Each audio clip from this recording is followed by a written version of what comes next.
Médiaté décline toute responsabilité quant aux propos tenus dans cette émission.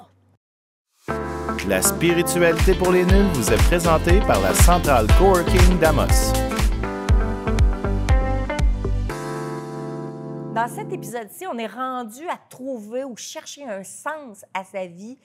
Vous savez, le but ultime, pourquoi on est ici et maintenant sur la Terre. Alors, on est toujours dans la quête du bonheur, donc on veut avoir le sentiment de satisfaction, de vivre le bonheur.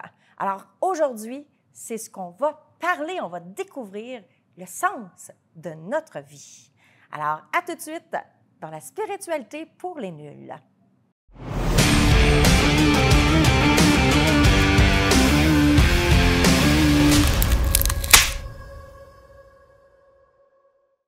Alors, aujourd'hui, je me mets à nu devant vous. Maintenant, je suis habillée, mais mon âme est à nu.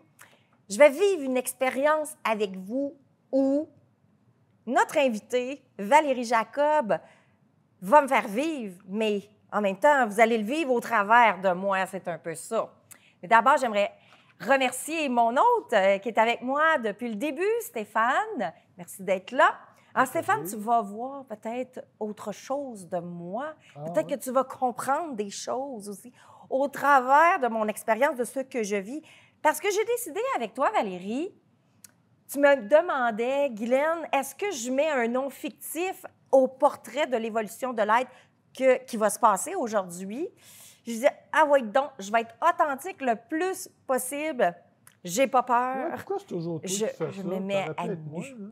Ah, ça aurait pu, hein? Ben oui, moi, je me fais vivre des cadeaux. Que veux-tu? Tu pourras te l'offrir, Stéphane. Valérie, j'aimerais, avant de commencer, te connaître un petit peu. Qui tu es? Parce que toi, tu es intuitive et coach d'évolution. Qu'est-ce que ça fait, ça, dans la vie? Bien, en fait, bon, au-delà du titre que j'ai mis, intuitive et coach d'évolution, bien, je suis d'abord tout simplement une personne qui est en quête de sens depuis que je suis née, en fait. OK. Que je cherche, que je m'interroge sur le sens de la vie et sur tous les aspects de spiritualité. Puis je suis très curieuse. Tu sais, j'ai commencé à m'intéresser à l'hypnose avec mon père quand je n'étais même pas en maternelle. Je me suis intéressée à l'astrologie à la petite enfance. Je regardais des cartes du ciel, puis c'est un langage que je connaissais, tu sais, mais que c'est comme si je m'en souvenais plus. Fait que ça m'a amenée, en fait, à lire beaucoup de choses, à regarder plusieurs choses. Et c'est sûr que ma discipline de base, c'est le tarot. Donc, j'ai été initiée au tarot alors que j'étais adolescente par ma mère, qui était aussi tarologue. Fait que je suis tarologue. Donc, je reçois des gens pour faire des tirages de cartes. Puis, j'ai de moins en moins besoin, en fait. C'est un médium, les cartes, mais j'ai souvent des messages qui arrivent sans même que j'aie un support. Donc, mais tu sais, on n'aime pas le titre tireuse de cartes, tireuse de bonne aventure.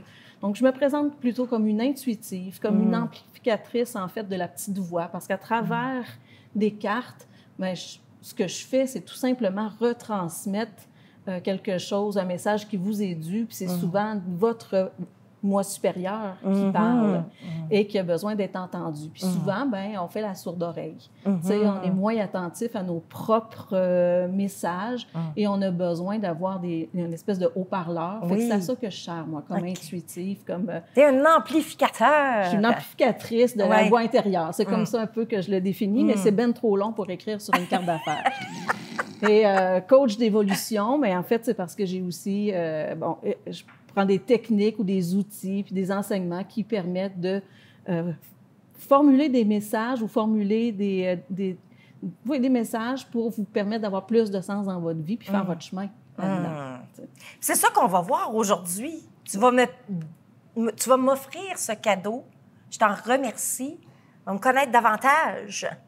Ça me fait plaisir de travailler. J'ai eu beaucoup de plaisir à travailler sur votre portrait d'évolution. Est-ce qu'on peut se tutoyer? Ah ben oui! Allons-y. Donc, sur j'ai peut-être les cheveux gris, là, mais c'est pas grave, ça. Hein? Est-ce que j'y vais tout de suite avec qu'est-ce que c'est, ça? Oui, exactement. Bon. C'est quoi un portrait d'évolution de l'être? Bon, en fait, c'est un portrait qui nous permet de déterminer qu'est-ce que l'âme est venue faire sur la Terre, en fait. Rien de moins. Qu'est-ce qu'elle est venue apprendre? on utilise la numérologie pour le faire. OK. Et quand j'ai abordé cette formation-là, au départ, je ne savais pas que c'était de la numérologie. Moi, c'est le thème qui m'intéressait parce que, comme je te disais tantôt, je m'intéresse au sens des choses. Ouais. Et là, trouver ce que l'âme est venue faire sur la Terre, je me disais, crime, s'il y a quelque chose qui peut me donner des réponses, allons-y, je veux savoir. Tu sais. Et donc, j'ai commencé cette formation-là très intéressée, très curieuse. Je le suis encore d'ailleurs. Puis là, quand elle me dit, bien, c'est de la numérologie, ah oui, OK. Puis bon, là, donc, les premiers liens que j'ai faits, c'est avec, finalement, le chemin de vie où, tu sais, par exemple, Dan Millman nous parle de ses chemins de vie. Bon, ça peut ressembler un peu, le portrait d'évolution. C'est qu'est-ce que ton âme est venue faire sur la Terre. Tu sais. Sauf que dans les techniques que j'ai apprises, au lieu d'utiliser de 1 à 9, on va utiliser la numérologie du nombre 22, qui est un nombre sacré. On l'utilise, entre autres, en Kabbale. Il est dans plein d'enseignements très anciens, ce nombre-là. Et entre autres, on l'utilise en tarologie, avec les 24 arcanes majeurs. Et pour moi, c'est là où tout a pris son sens, parce que je te disais tantôt que je suis tarologue. Donc, quand on a dit, OK, on a 22 chemins d'âme, ou chemins d'évolution plutôt, puis qu'elles correspondent aux 22 arcanes majeurs du tarot, ça a été pour moi une épiphanie. Pour moi, ça a fait, bien oui, gardons. Tout correspondait, là. Tout était lié, tout était clair, et c'est devenu très simple pour moi. Mais 22, c'est-tu dans la vie que nous avons maintenant ou c'est avec toutes nos vies antérieures? C'est dans cette vie-ci. Dans cette vie-ci? Oui.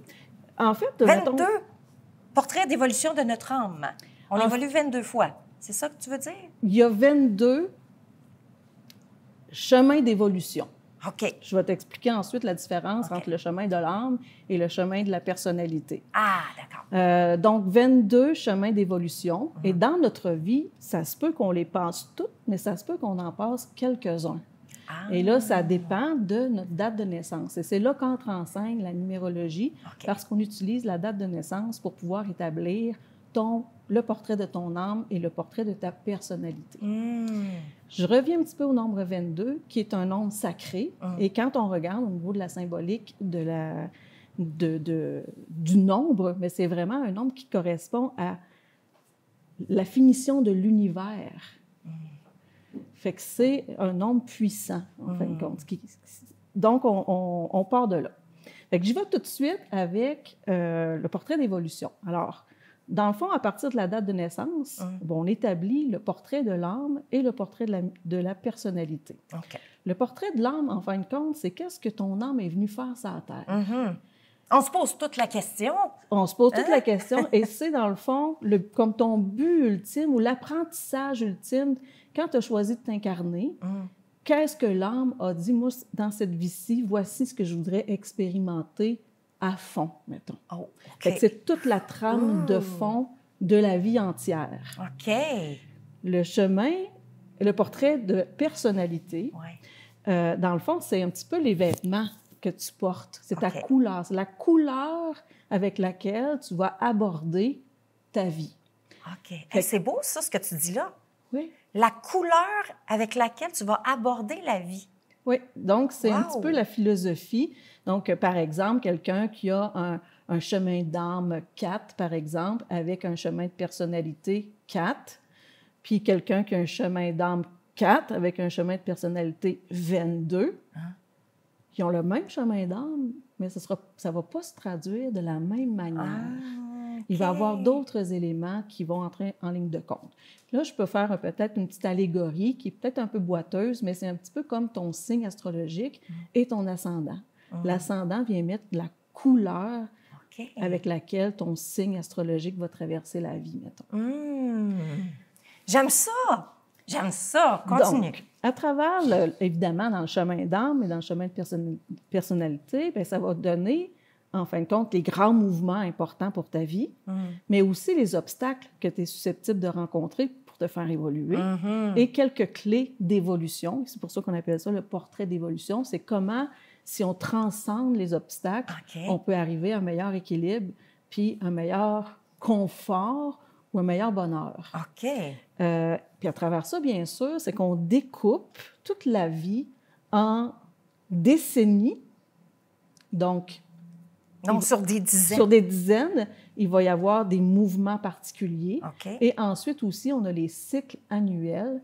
Donc, à chaque année, on a un cycle différent. OK. Évidemment, on parle de 22 nombres.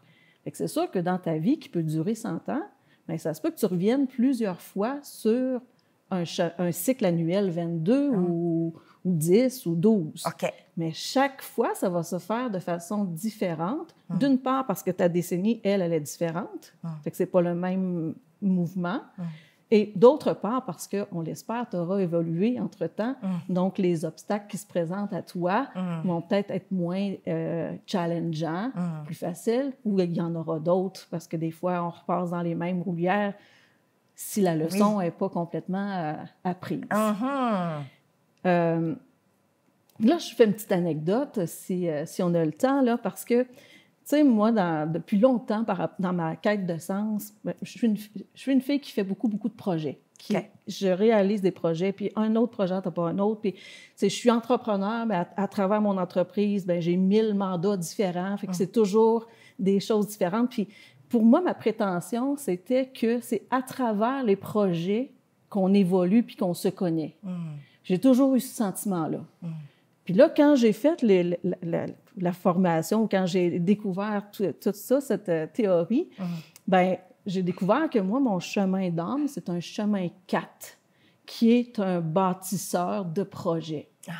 Et que justement, dans son chemin, c'est à travers les projets, puis de construire des choses qu'il va apprendre et qu'il va évoluer. Mais j'ai aussi appris que d'autres personnes vont apprendre autrement.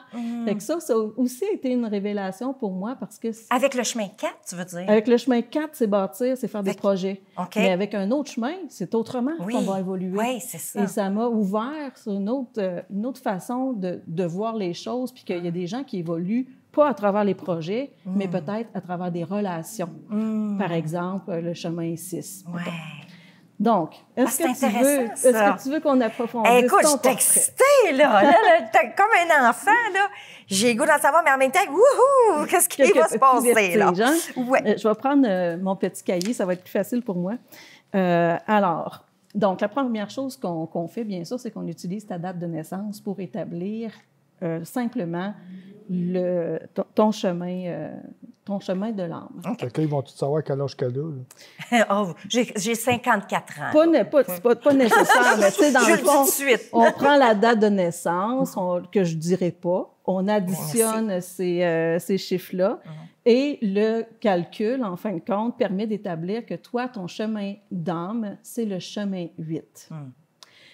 Avec le même calcul, on peut établir le chemin de personnalité, qui, dans ton cas, est la même chose. Ah, un 8 aussi? Un 8 aussi. OK. Donc... moi, je suis de l'infini. Bien, en fin de compte, quand le chemin d'âme et le chemin de personnalité, c'est la même chose, bien, c'est tout simplement que toi, quand tu as décidé de t'incarner, tu as décidé d'y aller all-in.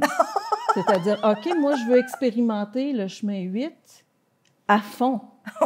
Autant dans sa trame de fond que dans ses habits ou dans la couleur que tu te donnes, ça va être le 8. OK. Alors, le 8, dans le fond, si on fait le lien avec les tarots, qui est ma discipline, bien, c'est la justice. Ah oui! Puis, en fait, le nom du chemin 8, dans Portrait d'évolution, c'est l'équilibre. Les mots-clés, c'est discernement, justice et sérénité. Okay. Donc, le chemin 8, lui, ce qu'il amène à faire, c'est à trouver la posture juste. En fait, on parle de justice, bien sûr, mais on parle de justesse. C'est la justice divine, mais dans le sens de trouver la bonne mesure. Okay? Et ce qui peut faire en sorte que dans ta vie, tu vas avoir tendance à des déséquilibres. Puisque toi, tu es venu apprendre l'équilibre, tout va faire en sorte de vouloir te déséquilibrer. Donc, de passer de l'un à l'autre, trop de blanc, trop de noir. Il n'y a pas de juste le milieu, moi. Qu'elle fait des extrêmes? Elle pourrait être en extrême. Ah. Et son chemin d'apprentissage est donc de revenir au centre, de trouver la juste mesure. C'est vrai ce que tu dis. C'est tellement ça. C'est tellement ça. Je suis toujours en déséquilibre avec moi-même, puis je reviens tout le temps à l'équilibre, puis après ça, je me redéséquilibre, puis je reviens en équilibre. C'est tout le temps ça. Il y a noir ou blanc, là. Il n'y a pas de juste milieu, moi. C'est un ou l'autre. Même en justice, c'est un ou l'autre. Oui. Elle t'aime ou elle t'aime pas? Oui, exactement. J'aime ou j'aime pas. Et donc, ton chemin d'apprentissage, c'est d'apprendre que tout n'est pas blanc, tout n'est pas noir, qu'il y a des fois du gris, et que c'est parfois le gris qui est la vérité, qui est la vérité divine. C'est pour ça que je me suis laissé les cheveux gris. Voilà. Hein? C'est pour intégrer l'équilibre. Donc, le leitmotiv du 8, c'est « Je fais preuve de discernement, je suis juste ». Alors, toujours au fur et à mesure de la vie, de ta vie, c'est de t'entraîner à discerner le vrai du faux, discerner le bon du mal, ou justement accepter qu'il y a du bon et du moins bon dans chaque chose, puis de trouver un équilibre là-dedans. Fait que dans les obstacles donc, que je nommais, bien, probablement des situations de déséquilibre, des situations où est-ce que peut-être même des extrêmes, comme le disait Stéphane, mais aussi un des obstacles, c'est de t'éloigner de ta vérité ou de t'éloigner, de ne pas reconnaître tes besoins. Donc, c'est comme si on ne les prend plus en considération. Tu ne sais plus ce que tu es, tu ne sais plus qu'est-ce que tu veux, et ça t'éloigne de la justesse. Ici, justice et justesse sont presque des synonymes dans ce contexte. Et comme ta personnalité est aussi un 8, bien, c'est renforcé encore plus. Là. Je m'en donne du trouble. Hein? Fait que ça va te suivre toute ta vie, mais dans les clés d'évolution, en fin de compte, ben, c'est comme un peu ce que je disais tantôt, de ramener au juste milieu, mais de t'entraîner au mental neutre aussi. Tu sais, le point zéro, c'est quelque chose que tu as entendu certainement déjà, mais donc de se ramener là où c'est neutre, où il n'y a pas d'influence, où il n'y a pas de jugement, de méditer, de faire des bilans et du ménage. Donc, de se débarrasser de ce qui n'est plus utile dans ta vie pour te rapprocher le plus possible, toujours en conscience de tes besoins puis de qui tu es. Et à ce moment-là, de te ramener dans ta justesse personnelle. Et on parle toujours de qui je suis dans cette vie-ci. Oui, toujours. Et non pas de qui est mon âme, tu sais, l'essence divine. Non? On parle de ce que l'âme est venue apprendre dans cette vie. Donc, tu as décidé de venir sur un plan matériel, de venir jouer sur la planète Terre. Donc, c'est en venant jouer sur la planète Terre, qu'est-ce que tu as décidé d'apprendre ici? Fait que c'est ce que le portrait d'évolution dit. C'est très intéressant parce que c'est vrai. C'est vrai, je le dis. C'est très vrai. Bien, Stéphane peut en témoigner. Pas pantoute. Qu'est-ce que tu penses de tout ce qu'elle vient de dire, Valérie? Parce que tu me connais, tu sais, on vit ensemble depuis longtemps, donc pour toi... C'est ce que je disais, tu sais, des fois, je te dis des choses, tu n'écoutes pas, tu continues à faire à ta tête. Tu sais, c'est ça que je veux dire. C'est comme... Tu sais, c'est ça que je veux dire, c'est que... La détermination. Autant que là, j'ai décidé de m'entraîner. Et là, elle part, là, elle se lève à 5 heures du matin, puis là, elle s'entraîne. Là, à un moment donné, j'ai des douleurs, là, je commence à avoir des tendinites, puis ci, puis ça. Là. Mais tu sais, elle continue pareil, Juste au milieu. C'est ça. Elle arrête. Tu sais, c'est ça que je veux dire. Ça, c'est Guylaine. L'équilibre, ça a toujours été comme...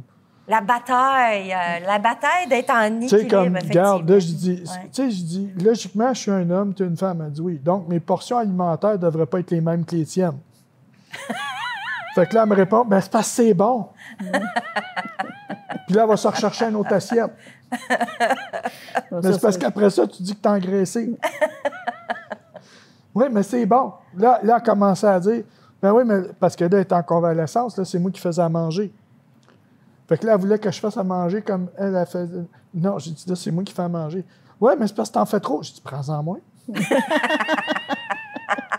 c'est ça, je disais, hein? C'est noir ou blanc.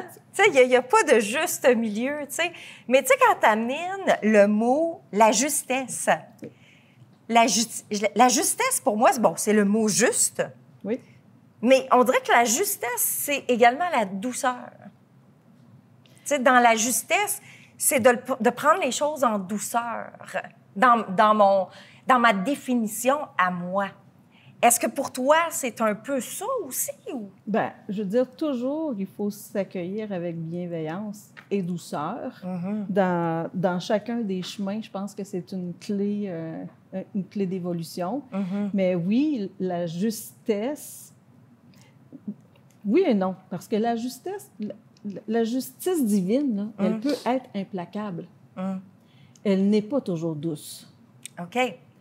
Et c'est aussi quelque chose que tu peux considérer, c'est que si tu es trop en déséquilibre, à un moment donné, la justice va remettre de la justesse, mais peut-être de manière un peu brusque, plus brusque que ce que tu voudrais. Parce que c'est ça, hein, des fois, quand on n'apprend pas, ben, on a une petite claque d'en face pour nous aider à apprendre. Mais c'est drôle ce que tu amènes parce que j'ai toujours dit que moi, là, pour évoluer, il y a toujours quelque chose de gros qui arrive. T'sais, une grosse maladie, un gros inconfort. Il n'y a pas juste une petite patente là, qui arrive, un petit inconfort qui fait comme « OK, tu es en train d'apprendre, Glenn. OK, passe au travers, apprends de ça. » Moi, il faut tout le temps que ça soit gros. Ça veut dire que tu as la tête dure. Tu sais, je veux dire... Non!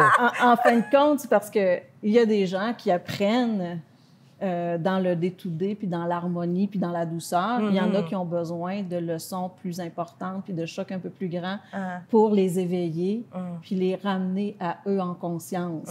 Donc ça peut être un défi à toi, puis c'est ce que je t'invite à faire, à regarder plus en conscience, en fin de compte, tes propres déséquilibres. Parce que quand on arrive à la maladie, quand on est rendu à somatiser un stress ou une tension ou un déséquilibre, c'est parce qu'on est allé beaucoup trop loin. Parce qu'on a toutes les clés pour évoluer sans se rendre malade.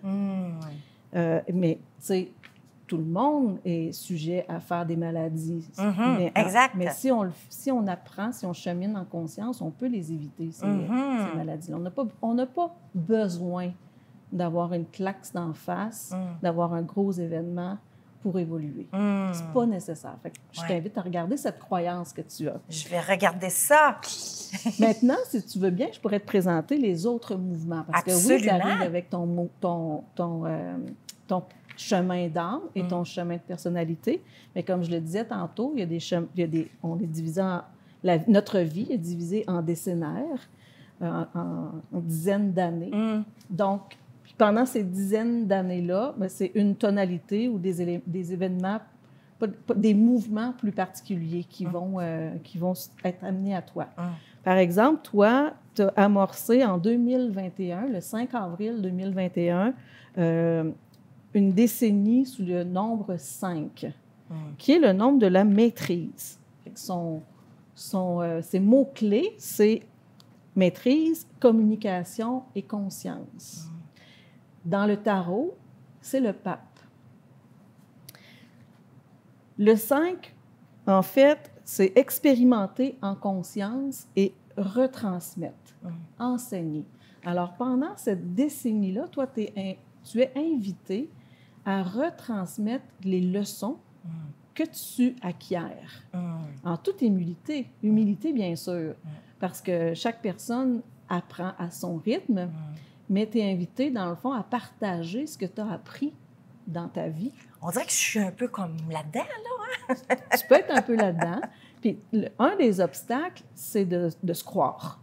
Donc, de se prendre trop au sérieux, d'avoir l'impression que nous, on sait, mettons. Alors, dans les clés d'évolution, dans ce chemin de maîtrise, bien, d'une part, c'est d'accepter... Parce que pour pouvoir enseigner, il faut que tu l'aies appris. C'est la première chose. Puis pour l'apprendre, il faut que tu l'aies vécu. Puis des fois, le vivre, bien, c'est pas toujours facile. Fait que tu peux être amené à vivre, justement, des choses plus difficiles parce que le but de cette décennie-là, c'est de l'enseigner. J'ai toujours dit ça. Ce que je vis, on dirait que l'univers m'amène des expériences très difficiles, Puis après ça, je partage. Je partage l'expérience que j'ai vécue qui m'ont amené à évoluer. Donc, c'est tellement ça. Mais là, tu me dis que ça, dans la décennie, depuis le 2021, je suis dedans. Là. T'es dans ça. OK. T'es dans ça, puis tu sais, ça se peut qu'au début, ça se fasse de manière, tu sais, 2021, 2022, c'est plus timide. Et là, plus ça va, plus on entre dans cette... plus timide. Je veux dire, au début, on vit la leçon. Oui. Ah, je l'ai vécu. Puis plus ça avance, plus on est capable de la transmettre, oui, donc oui, d'enseigner. Oui. Puis la façon d'enseigner est multiple. Ça peut être à travers une émission de télé comme tu fais là, mais ça peut être justement en jasant avec quelqu'un, en prenant une tisane un samedi soir. Là. C'est le partage, l'échange. Oui, puis c'est de venir tout simplement... C'est pas sous forme moralisateur, c'est plutôt de dire, voici moi ce que j'ai vécu puis ce que j'en retire. Ouais. Et ce partage te permet aux personnes qui te côtoient d'apprendre elles aussi puis de retirer certaines leçons. Fait que c'est la tonalité de la décennie jusqu'au 4 avril 2031 dans ton cas. OK. Maintenant, concernant les cycles annuels, bien, depuis ton anniversaire en avril... Cette année? Okay. Bien, tu es entré 2024. Dans un cycle 8. Ah, OK. D'équilibre. Ah, OK. Encore. Donc, on vient renforcer ce que ton âme et ta personnalité avaient choisi. Fait que tu es vraiment encore sur cette tonalité-là. Puis, en fait, donc, les occasions de déséquilibre vont être encore plus présentes pour te permettre de te ramener à l'équilibre qui est recherché. Écoute, t'es bonne. T'es bonne, c'est tellement ça. Je suis dans l'année de l'équilibre, là, je le sais, parce que je suis en train de me reconstruire, de revoir ce qui marche pour moi, tu sais, ce que je veux dans ma vie. Tu sais, même au niveau nourriture, au niveau exercice. Tu sais, moi, j'ai toujours été à l'extrême, comme Stéphane il l'a dit. J'ai toujours été dans les extrêmes. Tu sais, c'est tout ou c'est rien. C'est soit que c'est tout, là, j'en fais. Puis après ça, pouf, les douleurs, le corps est complètement détruit et tout ça. Puis là, il n'y a plus rien. Il n'y a plus rien parce qu'il n'y a plus rien qui fonctionne, tu sais. Alors là, je suis en reconstruction et tout ça. Oui. Tu me dis que je suis bonne, mais en même temps, moi, je fais juste transmettre ce qui est donné avec ta date de naissance, puisque tu sais déjà. Mais ce qui est intéressant avec le portrait d'évolution... Il reste 30 secondes. Bien, c'est de prendre conscience, en fin de compte, de où est-ce que tu en es, puis de comment, toi, tu peux cheminer là-dedans. Hey, un gros merci. Ça fait énormément de sens dans ma vie et c'est ce qu'on voulait vivre, le sens de notre vie, parce que justement, dans les étapes de la quête du bonheur, ben il faut savoir ça, là. Il faut connaître son portrait d'évolution, puis les clés pour arriver à évoluer un peu plus, puis apprendre à se connaître. Ici, c'est pas mal de l'affirmation que tu m'as envoyée, mais en conscience. Tu sais, des fois, on n'est pas conscient. On le sait. Ah, on le sait. Je le sais, ça. Mais je le fais pas. T'sais? Alors là, je mets une conscience à tout ça. Alors, merci beaucoup d'avoir été des nôtres aujourd'hui. C'est un grand plaisir. Stéphane, merci de m'avoir tout dit ça. Là. Paf, paf, paf, une claque dans la face. C'est beau, hein? Je l'ai bien vécu. Nous, on se voit la semaine prochaine et on continue nos étapes de la quête du bonheur. Alors, merci à vous tous. Ciao!